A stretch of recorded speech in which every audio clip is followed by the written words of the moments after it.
Salman yang benar-benar kelaparan tidak basa-basi. Dia langsung menyampaikan niatnya untuk minta makanan dan juga uang yang mungkin bisa dia gunakan untuk membeli makanan. Ketika itu, Cahyati yang mendengar Salman datang pagi-pagi ke rumahnya untuk minta uang, langsung ditolak mentah-mentah oleh cucu Cahyati.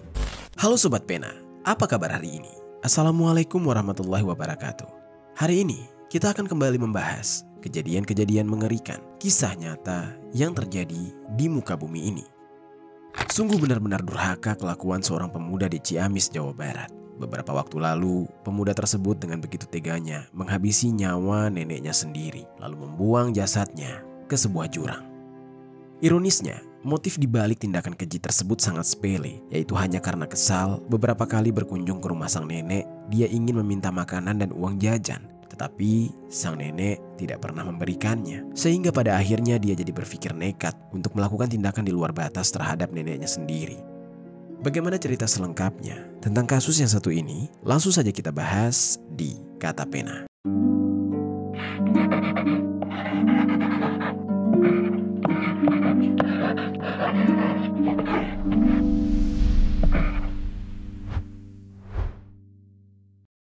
Kepolisian Resor Ciamis akhirnya berhasil mengungkap kasus dugaan yang mengguncang warga desa Sukamulya, Kecamatan Cihaur Beti, Kabupaten Ciamis, Tribuners. Sebelum kita mulai ke ceritanya, jangan lupa untuk subscribe channel ini dan bagikan video ini ke teman-teman kalian. Cerita ini dibuat berdasarkan berita yang sudah beredar dan diterbitkan oleh beberapa media publik yang aku sajikan dan aku rangkum dalam bentuk alur cerita. Kita mulai ceritanya. Jadi sobat, di sebuah daerah di Ciamis, Jawa Barat, ada seorang pemuda yang usianya baru saja menginjak 19 tahun bernama Muhammad Salman Al-Farizi. Orang-orang terdekatnya kerap menyapa dia dengan panggilan Salman. Salman bisa dikatakan sebagai anak yang nasibnya kurang beruntung. Kedua orang tuanya sudah bercerai dan bukan hanya harus menelan luka dari perpisahan kedua orang tuanya, tapi Salman juga harus rela tumbuh dan jauh dari kasih sayang seorang ayah maupun ibu.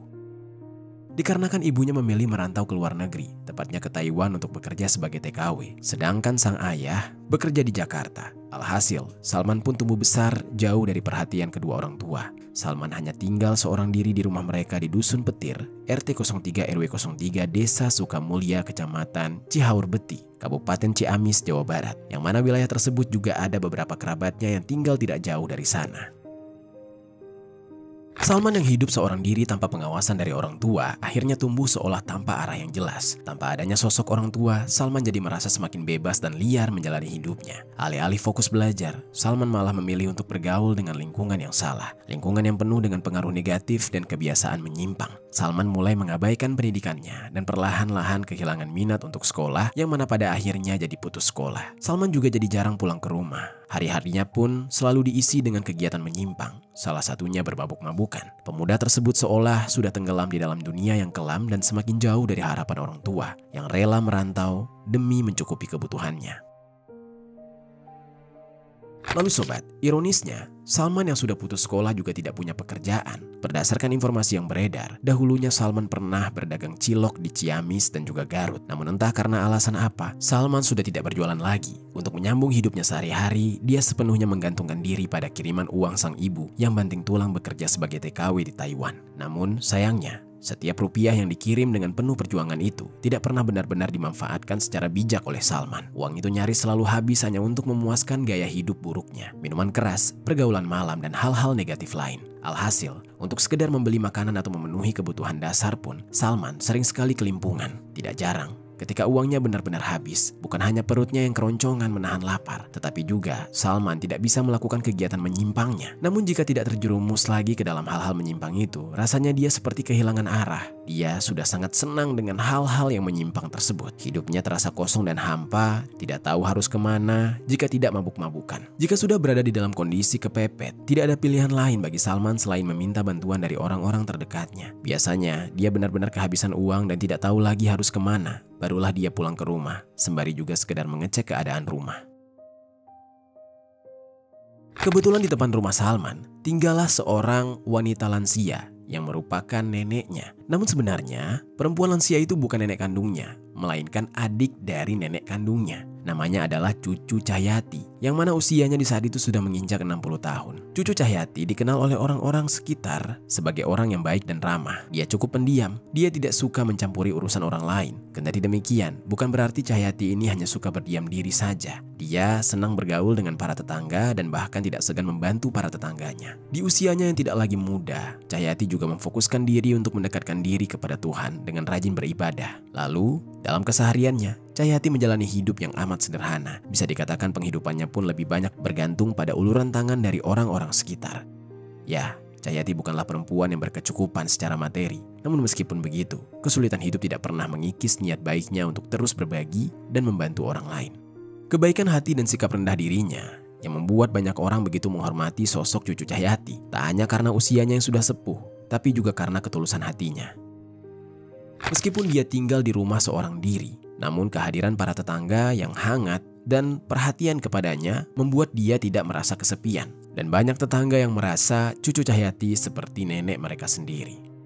Namun mirisnya, Salman yang merupakan cucunya justru malah memanfaatkan keberadaan Cahyati, yang mana dia memanfaatkan Cahyati untuk memenuhi keinginan pribadinya. Berdasarkan informasi yang beredar, Salman kerap datang ke rumah cucu Cahyati hanya untuk meminta uang jajan dan makanan. Mungkin pada awalnya, Cahyati masih bisa memaklumi dengan ikhlas, memberikan bantuan sebisanya. Meskipun dia sendiri tidak begitu berkecukupan, namun seiring berjalannya waktu, Salman pun jadi melunjak, sehingga lama-kelamaan mulai terasa seakan cucu Cahyati memiliki beban. Dan dia keberatan, bagaimana tidak, hidupnya saja sudah kekurangan, malah harus membantu orang lain yang terus-menerus.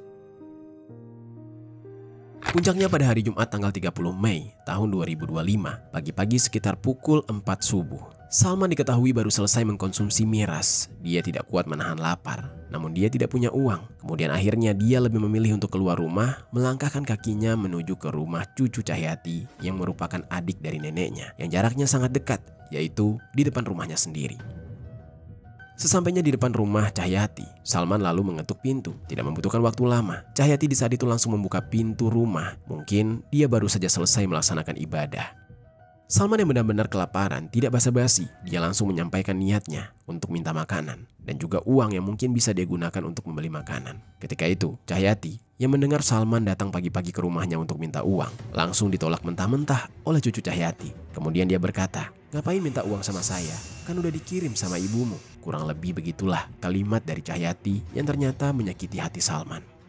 Penolakan itu akhirnya membuat Salman memilih untuk kembali pulang. Sesampainya di rumah, dia sakit hati. Dia pun tidak dapat meredam semuanya. Malah yang ada, dia semakin meradang, yang kemudian menyulut emosinya. Saat Salman sudah sepenuhnya dikuasai oleh emosi, Salman tidak bisa mengendalikan dirinya. Dan kemudian dia jadi gelap mata, merencanakan niat jahat kepada nenek berumur 60 tahun tersebut. Emosi Salman yang seolah tidak terbendung membuat dia mulai menyiapkan rencana. Dia ingin cucu Cahyati masuk ke dalam perangkapnya dan menghabisi nyawanya. Salman di saat itu juga sudah menyiapkan selembar kain lap yang nantinya akan dia gunakan untuk membekap cucu Cahyati. Lalu, singkat waktu, Salman pun sudah tahu akan melakukan apa untuk menghabisi nyawa neneknya tersebut. Setelah rencananya matang, sekitar pukul 4:30 pagi, Salman langsung menuju ke rumah cucu Cahyati. Salman di saat itu memanggil wanita lansia tersebut untuk meminta tolong memegangi kursi di rumahnya. Sebab Salman mengatakan ingin memasang lampu. Cucu Cahyati yang baik hati, yang tidak mengetahui rencana keji dari cucunya tersebut, dia tidak curiga sama sekali. Meski sebelumnya mereka sempat cekcok, namun pada akhirnya Cahyati tetap mau membantu Salman yang merupakan cucunya. Di rumah Salman, cucu Cahyati diminta memegangi kursi, lalu sementara Salman hendak naik ke kursi.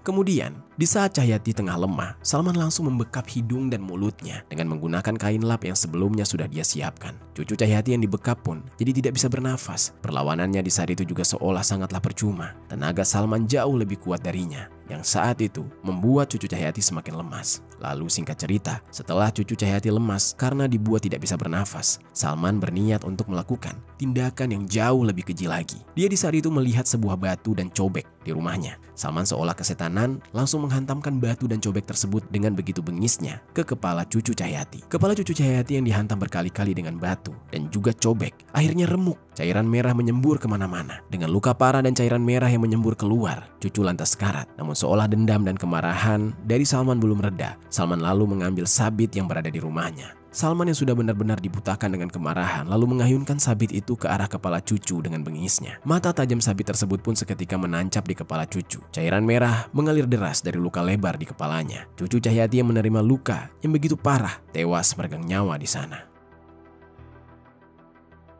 Dengan kondisi neneknya yang sudah sangat parah, Salman pun yakin jika nenek tersebut sudah tidak lagi bernyawa. Setelah yakin bahwa neneknya tersebut sudah tidak bernyawa lagi, jenazah dari cucu Cahyati pun dibaringkan di atas kasur. Salman yang tidak ingin aksi sadisnya sampai terbongkar, lalu berencana segera menyembunyikan jenazah dari cucu Cahyati. Rencananya, Salman ingin menguburkan jenazah tersebut di dalam rumah.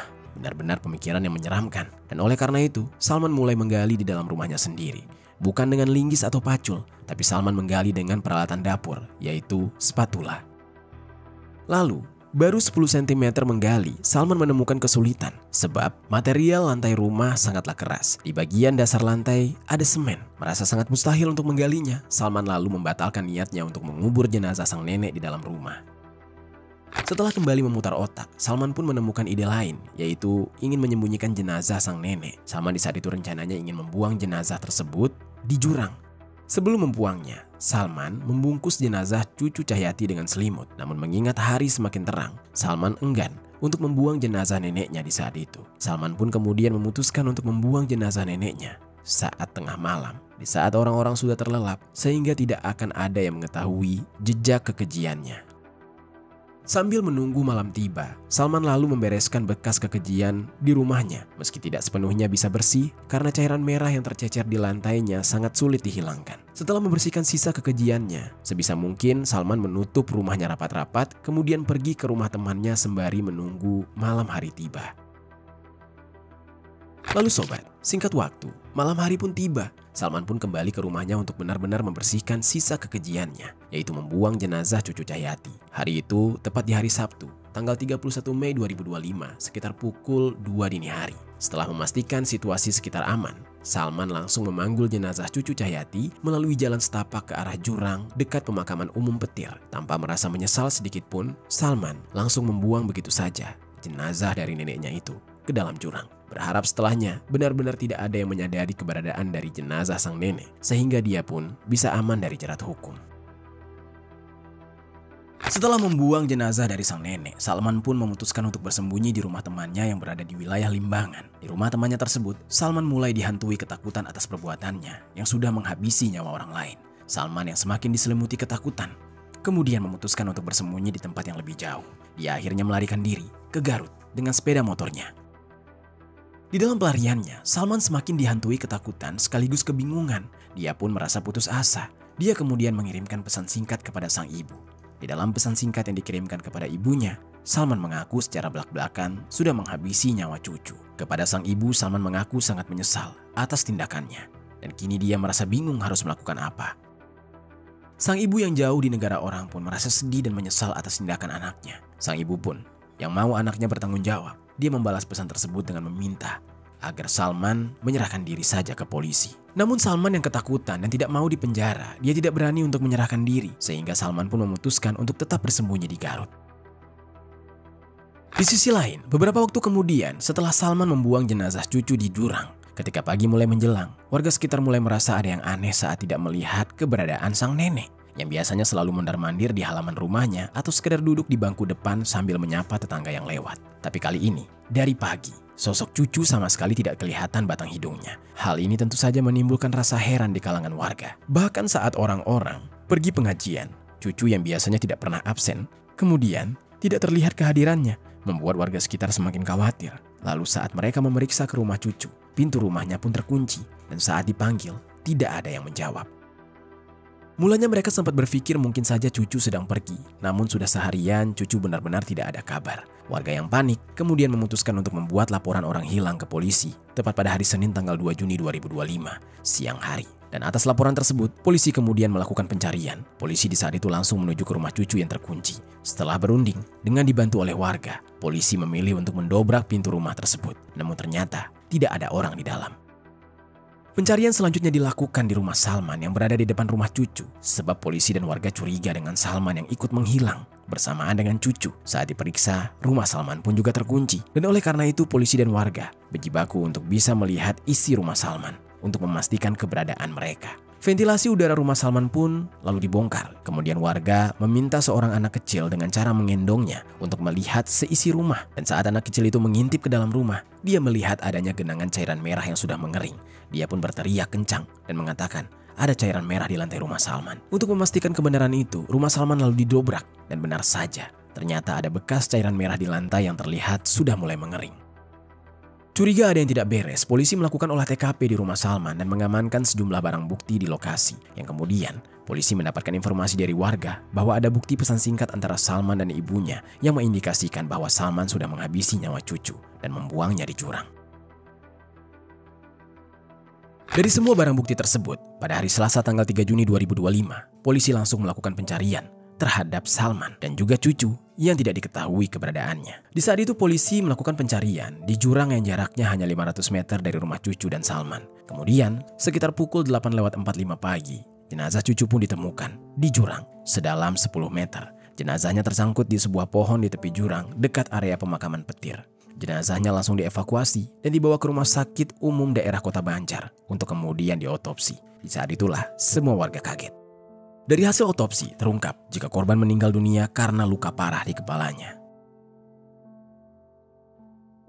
Lalu sementara itu, beberapa waktu setelah jenazah ditemukan, sekitar pukul 12 siang, polisi pun berhasil mendeteksi keberadaan Salman dan langsung meringkusnya yang di saat itu sedang duduk dengan putus asa di sebuah stim di Jalan Kecamatan Leles, Garut. Salman di saat itu ditangkap tanpa perlawanan. Dia pasrah dan langsung mengakui perbuatannya. Dia yang sudah mengakui perbuatannya kemudian langsung digiring ke kantor polisi untuk diperiksa. Di hadapan polisi, Salman mengaku melakukan aksi sadisnya karena kesal dan sakit hati kepada korban yang enggan memberikan uang dan juga makanan. Dia juga menjelaskan semua kronologi saat dia menghabisi nyawa cucu, yang kemudian diperjelas dengan rekonstruksi sebanyak 28 adegan di hari Selasa tanggal 17 Juni 2025. Atas aksi kejinya, Salman pun terancam mendapatkan hukuman yang berat sebab Salman dijerat dengan pasal 340 KUHP tentang penghilangan nyawa berencana dengan ancaman hukuman mati. Sementara itu, setelah selesai diotopsi, jenazah korban pun dipulangkan untuk kemudian dimakamkan. Dia dimakamkan di pemakaman umum Desa Citengah, Desa Sukamulya. Isak tangis keluarga serta warga sekitar pecah saat mengiringi kepergian almarhumah cucu menuju ke tempat peristirahatan terakhirnya. Itu dia sobat, kisah dari cucu yang dihabisi oleh Salman hanya karena masalah sepele. Apa pelajaran yang bisa kita ambil dari kisah ini? Oh ya sobat, aku pengen ngasih tahu ke kalian, Kata Pena tergabung di dalam program YouTube Shopping Affiliate. Nah, buat kalian yang sedang mencari barang-barang yang menarik dan keren, aku punya beberapa rekomendasi produk untuk kalian. Kalau tertarik, langsung saja klik link produk di pojok kiri bawah untuk pembeliannya.